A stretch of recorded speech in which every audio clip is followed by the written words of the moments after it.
Bueno, vemos cómo el gobierno está haciendo un esfuerzo realmente impresionante a nivel económico, cómo el Estado está presente, cómo viene cambiando, cómo venía cambiando la variable productiva, la matriz productiva de lo que había sido 4 años del gobierno de Macri con la llegada de Alberto Fernández. Y esta crisis, bueno, aparece el Estado con fuerza. Para hablar de todo esto, estamos ahora en comunicación con el ministro de Desarrollo Productivo, Matías Culfas. ¿Qué tal, ministro? Buen día, ¿cómo está? Buen día, Gustavo, ¿cómo le va? Bien, bien, un gusto y bueno, realmente resaltar la labor que están haciendo porque creo que no deben pegar un ojo, ¿no? Porque todos los días teniendo que atender sectores, viendo, sabemos que es intenso el trabajo en su ministerio y bueno, plasmando todos los días algún aporte y un soporte, ¿no? Para esta situación de emergencia, ¿no?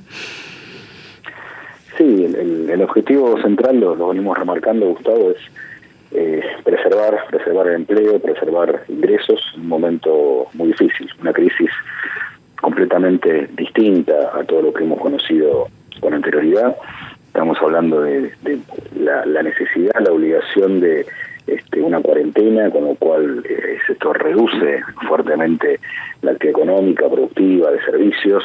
Hay muchas empresas funcionando en muy bajo nivel, muchas directamente sin funcionamiento y bueno, todo esto generado con la necesidad de evitar la propagación del virus, que es una estrategia que se está empleando en muchos países. Y bueno, esto naturalmente nos lleva a generar un paquete de medidas que permita contrarrestar los efectos negativos de esta crisis. Y en ese sentido trabajamos en fortalecer el crédito, trabajamos en generar herramientas para poder afrontar los pagos de salarios de las empresas en las próximas semanas y algunos mecanismos como posponer pagos de contribuciones patronales y otros impuestos, la imposibilidad de cortes de servicios, porque realmente entendemos que es una situación de emergencia y esto hace que por un tiempo, por 180 días, no tiene que haber cortes de servicios de luz, de gas, telefonía, móvil y fija, los servicios de internet y también congelamiento de alquileres. Digamos, ese es un paquete bastante amplio que de todas maneras lo seguimos conversando de manera permanente porque insistimos, ¿no? Es una crisis distinta y esto nos obliga permanentemente a los funcionarios y también por supuesto a los actores económicos y sociales a estar en diálogo para ver qué nuevas respuestas vamos dando y cómo vamos calibrando, adaptando el paquete de respuesta ante las circunstancias que se van presentando. ¿Y de cuánto es el monto? ¿Tienen estimativo de lo que están aplicando en auxilio desde el Estado para todo este paquete que están anunciando? Miren, en la primera instancia estábamos hablando de un paquete cercano a los 500.000 millones de pesos, pero es algo que tenemos que ir, esta cuenta la tenemos que ir permanentemente ajustando porque, bueno, ahí, por ejemplo, en el caso del financiamiento, que esto ha sido una apuesta muy fuerte en primera instancia, vemos que la ejecución está ocurriendo de manera un poco lenta, lamentablemente, si bien, digamos, hemos generado las condiciones tanto regulatorias desde el Banco Central incentivando mayor disponibilidad de financiamiento, de liquidez para aplicar a las empresas que están necesitando esos recursos para el pago de sueldo, para el capital de trabajo, para que no se rompa la cadena de pagos y no se reste ingreso a las familias. E incluso dispusimos la creación de un fondo específico de garantía. Hoy, para las empresas más pequeñas, hemos dispuesto que esos créditos tengan una garantía al Estado. O sea, el Estado les sale de garante a estas pymes para agilizar la operatoria. Sin embargo, bueno, la verdad que viene bastante lento. ¿Y por qué ocurre eso? ¿Porque hay falta de sensibilidad, de solidaridad de los grandes banqueros? ¿Porque no la quieren poner? Porque la verdad que hasta eso, lo que usted acaba de decir, hasta el Estado le está dando las garantías, no tienen excusas para acercar a la gente un monto de dinero adecuado. Bueno, efectivamente, también esto hay que hacer algunas diferenciaciones, creo que la banca pública está trabajando con otra dinámica, uno mira al Banco Nación, al Banco Provincia, incluso el Banco Ciudad. Ayer conversaba con algunos gerentes y veía que estaban realmente preocupando, que estaban comenzando a trabajar con mayor actividad. El otro día hablábamos con el gobernador de La Pampa, Matías, el Banco de La Pampa está prestando a tasa cero. Efectivamente, el Banco de la Pampa también está trabajando muy bien, incluso el gobierno provincial dispuso un fondo para subsidiar la tasa, con lo cual incluso llega más barata a las pymes de esa provincia. Es decir, no es que no se puede, no es que no hay capacidades para hacerlo, sino que, bueno, vemos que hay reticencias, evidentemente, porque también tengo que decir, estos días ha empezado a moverse la rueda. Digamos, la semana pasada teníamos un nivel de financiamiento muy bajo, hoy ya estamos, según los datos que me pasó ayer el presidente del Banco Central, en torno a los 45.000 millones de pesos de financiamiento, pero pensamos que a esta altura deberemos estar en por lo menos el doble de esa cifra, ¿no? Y vuelvo a decir, las garantías que están a disposición a través de este fondo llamado FOGAR, Fondo de Garantías Argentino, que está a disposición, y que la pyme directamente, ¿no? Al ir al banco, si es de un tamaño micro o pequeña, directamente puede acceder a esa herramienta sin hacer trámites adicionales. Es muy sencillo el acceso a ese financiamiento, porque el FOGAR firmó acuerdos directamente con los bancos para salir de aval. Bueno, ese fondo todavía está avanzando muy lentamente en su ejecución, ¿no? Tenemos un stock que permite apalancar cerca de 100.000 millones de pesos en estos avales, y por ahora los números no están ni llegando a 10.000 millones. Es decir, vemos que hay un margen muy grande para avanzar en esta financiación, que es realmente muy necesaria, que hay pymes que la necesitan para pagar los sueldos del mes de marzo, ¿no? En muchos casos todavía no los han pagado parcialmente por falta de financiamiento. Entonces necesitamos que donde está ese financiamiento, en las condiciones adecuadas, llegue lo más rápido posible a las micro, pequeñas y medianas empresas del país. Ministro, ¿qué tal? David Cufré lo saluda, buen día. ¿Qué tal, David? ¿Cómo estás? Muy bien. Respecto del tema, dos preguntas. Una respecto al tema de los bancos, ¿no se le puede poner algún tipo de sanción o algún tipo de imposición para que, digamos, activen los créditos? Eso por un lado. Y por otro lado, ayer se habló en el Gabinete Económico de extender la asistencia a los monotributistas, CID y autónomos. ¿Qué queda ahí con eso? Bien, respecto a la primera pregunta, creo que el Banco Central está en conocimiento de esta situación, lo está siguiendo, conversando, y bueno, verá si corresponde o no tomar medidas adicionales. Creo que efectivamente también insisto que hay que diferenciar. No es lo mismo lo que está ocurriendo en todos los bancos, y remarco el accionar de la banca pública y de algunos bancos privados que creo que han comenzado a mover un poco la rueda, pero creo que tienen que ir mucho más rápido de lo que están haciéndolo hasta el momento.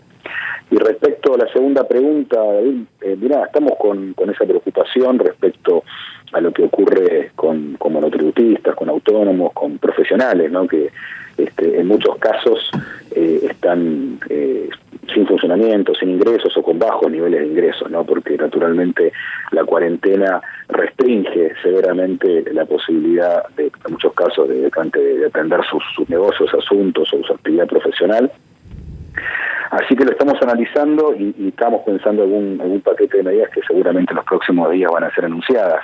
Hay que tener en cuenta que en esto también hay que considerar las diferencias respecto a la duración de la cuarentena. Es decir, las primeras medidas que fueron anunciadas sobre el 20-25 de marzo tenían que ver con una realidad que era una cuarentena que se extendía hasta principios de abril.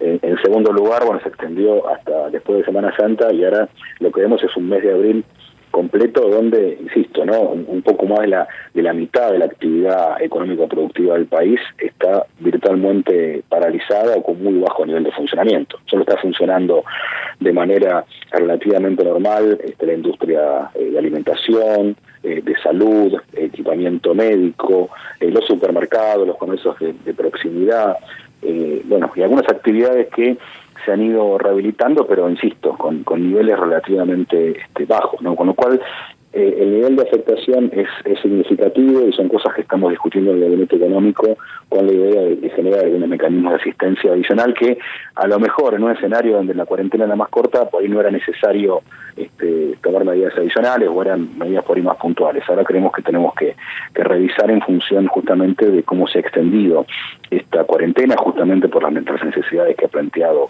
el Ministerio de Salud y esta exigencia que está clara, nuestro objetivo del presidente, que es poner en primer lugar la salud, porque si efectivamente esto se fuera a relajar, el resultado sería mucho peor, ¿no? Es decir, ninguna actividad económica puede funcionar correctamente si se empiezan a contagiar, empiezan a a propagar un virus que impide masivamente a la gente ir a trabajar. Hoy se va a conocer el dato de inflación de marzo. Respecto del tema precios, ahí en el Ministerio ustedes manejan la Secretaría de Comercio Interior, ¿cómo vienen los controles y los precios? Digamos, los oyentes siempre marcan que hay aumentos muy fuertes en distintos productos. Mire, creo que hay realidades heterogéneas. Lo que encontramos naturalmente en principio fue un mayor incremento inicial de los precios durante el mes de marzo a raíz de esa situación de mayores complicaciones en el funcionamiento de la actividad económica, pero también tengo que decir, creo que los controles han tenido resultados importantes en muchos sectores y creo que hay sectores que han trabajado con fuerte responsabilidad. Tengo que decir, por ejemplo, en el caso de los supermercados, si bien hubo algunos desvíos puntuales, en general todas las inspecciones que hemos realizado, el seguimiento de precios dan que se han cumplido los precios máximos, que las empresas cuando habían subido fueron retrocediendo los precios el 6 de marzo, que fue nuestra medida, nuestra resolución fue que los precios deben estar alineados con los precios que había el 6 de marzo, que no hay motivos objetivos para justificar aumentos de costos que se trasladen al nivel de precios minoristas, y creo que los supermercados, por lo que hemos hecho el seguimiento, nos ha mostrado de manera bastante clara que se ha cumplido ese objetivo de precios máximos. Y otro tema después, sí, perdón. No, después lo que se ve es una heterogeneidad, que por ahí en el comercio de proximidad sí ha habido de repente algunos incrementos importantes y por ese motivo el presidente dictó este decreto invitando a municipios y provincias a sumarse al mecanismo de control, porque a veces es muy difícil controlar los comercios más chiquitos de proximidad. Y también lo que hemos tenido son algunos movimientos en algunos productos frescos, como frutas y verduras, que son típicamente productos de mucho movimiento estacional, donde ha habido algunos faltantes vinculados también a las dificultades en el transporte. Tengamos en cuenta que muchos municipios intensificaron los controles sanitarios, lo cual es lógico por algunos temores vinculados a la propagación del virus. Eso hizo que muchas veces faltara el producto fresco y que aparezcan los que por ahí aprovechan la situación para aumentar los precios, pero lo estamos tratando de controlar. Estamos trabajando con el mercado central, que tiene una nueva conducción y está generando precios de referencia de otras políticas que creemos que va a dar resultados en las próximas semanas. Respecto de las medidas que por ahí se van ajustando, ¿no? El tema del corte de los servicios públicos, porque hay denuncias de entidades de consumidores que dicen que usuarios que tienen ingresos por arriba de 2 salarios mínimos, que es el corte que se hizo, están recibiendo intimaciones de que le van a cortar el servicio. ¿Esa es algo que se puede llegar a rever o será así? Sí, estamos justo reglamentando ese decreto porque efectivamente por ahí hay algunas referencias respecto a niveles de ingreso, pero también es cierto que en este contexto particular están afectados muchos niveles de ingreso, ¿no? Entonces, lo que se busca siempre en una norma es evitar exceso, ¿no? Es decir, si un hogar, una empresa está funcionando correctamente, tiene los ingresos, que pague los servicios, no se aproveche una situación general para hacer algún beneficio particular. Eso es lo que se quiere evitar. Ahora bien, también es cierto en este contexto que muchos sectores por ahí que a lo mejor hasta antes del inicio de esta crisis tenían ingresos razonables, hoy están con ingresos muy bajos o ingresos cero, porque por ahí tiene una actividad profesional que está impedida de funcionar de manera adecuada. Entonces, estamos trabajando justamente para reglamentar eso y poder tener esta situación, es decir, que aquellas personas que han visto afectado su nivel de ingreso, no sufran estos cortes de servicio. Es decir, el decreto sancionado da un marco general que busca esto, busca proteger hogares, empresas pequeñas y medianas, cooperativas, frente a situaciones complicadas. Después hay casos particulares, efectivamente, como te comentaba recién, que los vamos a reglamentar para dar este objetivo, este marco general, donde se preserve, un funcionamiento relativamente normal hasta que solucionemos el problema ocasionado por la pandemia. Ministro, por el contrario, ante la crisis y el pedido de auxilio de PYME y todo, sabemos que ustedes también en el Ministerio vienen haciendo trabajo muy interesante en cuanto a actividades que producto de la crisis se empiezan a desarrollar fuertemente en pymes, ¿no? Y que ustedes han dado capacidad de, no sé, pongo alcohol en gel, barbijos, respiradores artificiales, y que ustedes le están dando una asistencia y también un desarrollo importante.